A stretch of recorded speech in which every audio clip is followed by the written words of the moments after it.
Hello guys, today I will tell you how to copy Solana address in Coinbase wallet. So let's get started. So first what you need to do is launch the Coinbase wallet application on your mobile device.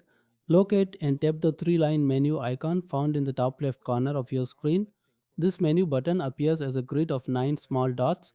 Tap it to open the menu. From the available options, select the receive which will bring up the cryptocurrency selection panel.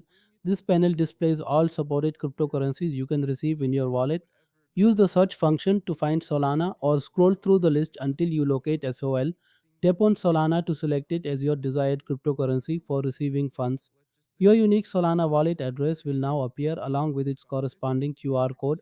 To copy this address, tap the copy button next to your address field on the screen. Alternatively, click the three dots in the top right corner and choose copy or share. This action copies your specific Solana address, which you can then share with anyone.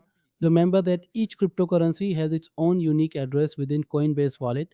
You can send this address to anyone who needs to transfer Solana to your wallet. And that's how you copy a Solana wallet address in Coinbase wallet.